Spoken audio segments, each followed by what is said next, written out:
Itu juga yang dicontohkan Rasulullah SAW. Secara lahir Nabi itu nggak berkenan sama Wahsy, karena Wahsy itu salahnya salah fatal karena membunuh ahabban nasi ila Rasulillah, yaitu membunuh Sayyid Hamzah.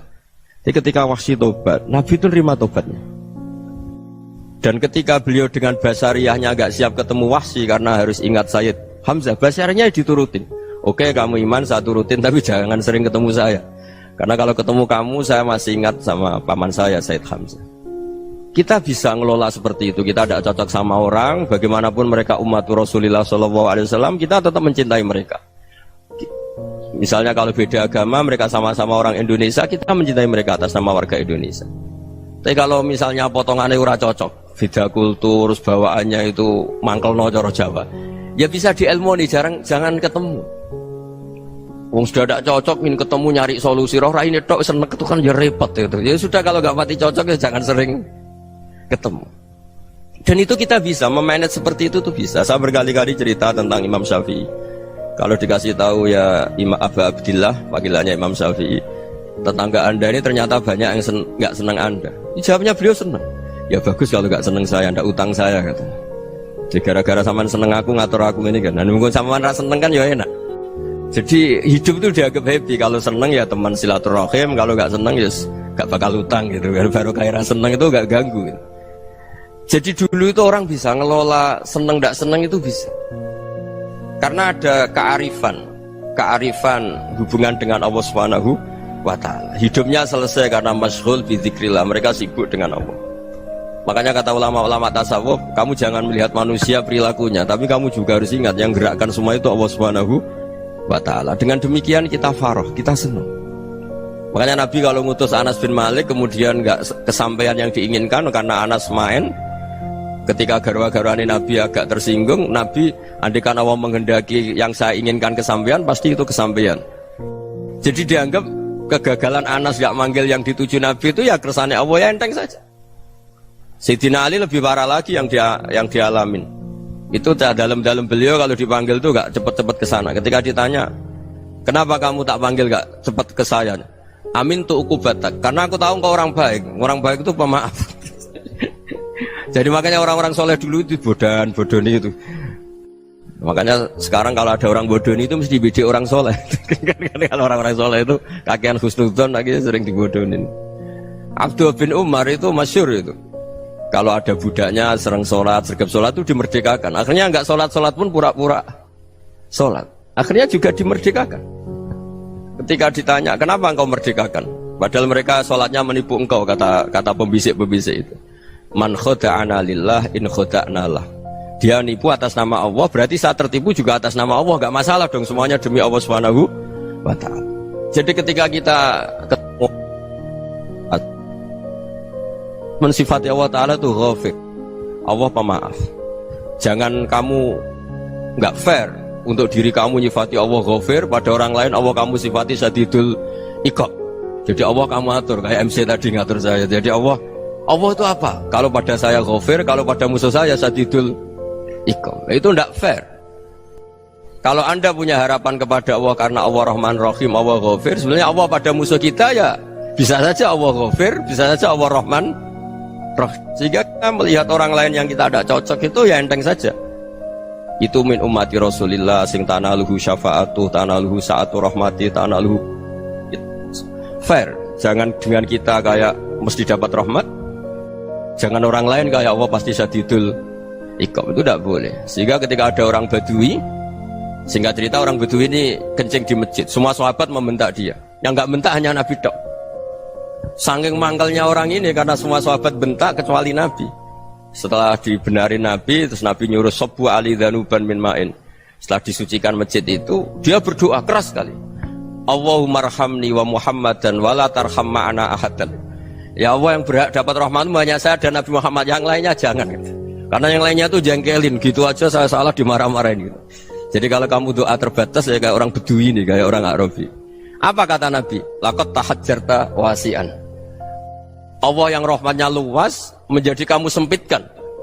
Karena kamu mau atur Allah hanya rahman pada Indonesian Power, pada NU, pada kita, yang orang lain gak perlu dapat.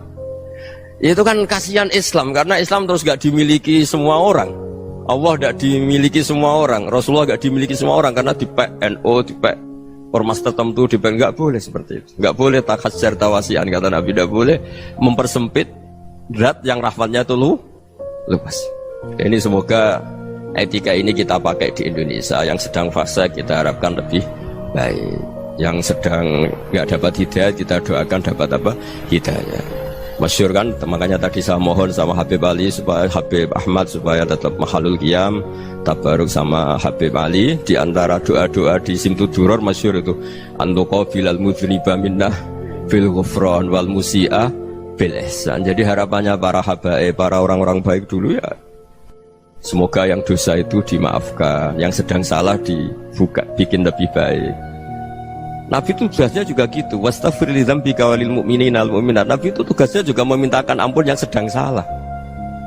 Nah ini cobalah jadi etika kita, muhasabah kita. Jadi muhasabah itu cara berpikir kita set, kita pikir ulang. Ternyata semangatnya seorang Nabi itu wastaghfir li dzambika walil mu'minat. Semangatnya itu memintakan ampun. Orang ahli tafsir tahu semua kalau Nabi itu tidak mungkin dosa. Jadi itu khitabun lin Nabi wa urida bihi ummatu, itu khitab Nabi, tapi yang dimaksud itu umatnya, karena Nabi tidak akan mengalami dzambun, tidak akan mengalami dosa. Sekarang enggak, kadang-kadang kita ini kalau orang lain salah itu semangat. Kalau di perusahaan ada teman salah, apalagi pimpinan salah itu seneng, barokahnya salah bisa ganti kan gitu. Jadi kalau mungkin di dunia tokoh juga gitu, barokahnya ada tokoh salah, kita yang jadi populer sendiri, tidak boleh seperti itu. Kita harus salimus sodri di jami'il muslimin. Jadi ini harus dilatih. Saya tadi matur sama Habib Ahmad, latihan kita jadi hidup. Nabi itu kalau resep jadi wali itu kata Nabi gampang. Kata Nabi, kalau kamu ingin disenangin Allah, ya sudah. Kalau kamu asbahta wa amseta gini-gini, perasaan kamu kata Nabi, jangan punya perasaan ghil sama orang muslimin. Itu sudah wadzalika min sunnati. Makanya Nabi ngendikan la yablughni ahadun an ahadin syai'an. Ada yang baca la yuballighni ahadun an ahadin syai'an. Seseorang jangan melaporkan ke saya tentang salahnya yang lain. Fa inni akhruju ilaikum wa ana salimus sadri. Karena saya ingin ketemu sampean semua dalam keadaan salimus sadri, tidak punya perasaan apa-apa. Karena kalau nurutin membisik, nurutin informasi itu ya repot, karena orang pasti sepihak.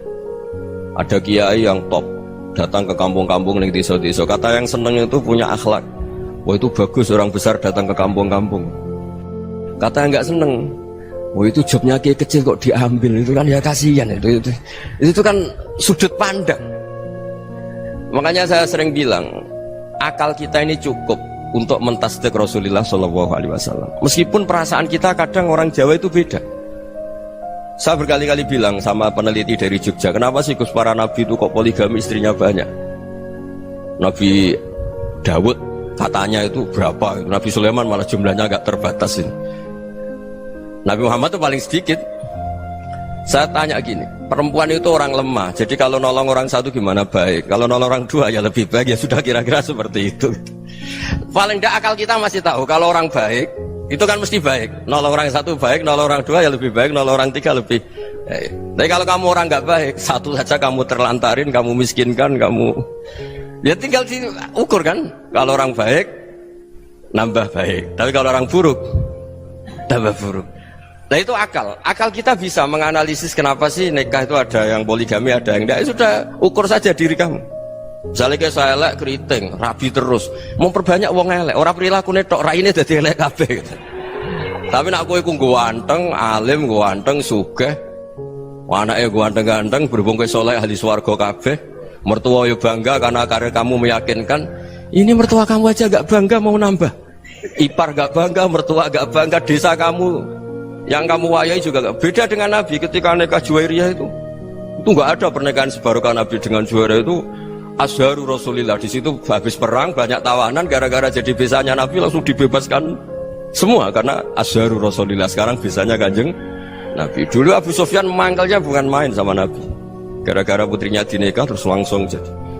Kalau kamu kan enggak, nikah satu, nikah lagi, satu kampung musuh kamu.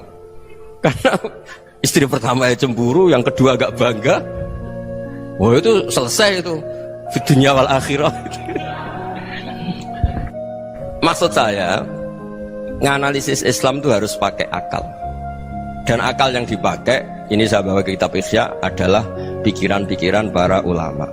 Makanya ketika Imam Ghazali ketika ditanya, fa kaifa bi muslimin fasikin asawaha fi jami'i amri. Kalau kalian ketemu orang fasik, orang Islam tapi fasik, perilakunya enggak ada yang benar. Kata Imam Ghazali jawabnya lucu, aneh. Ma min muslimin illa wa islamuhu ta'ah.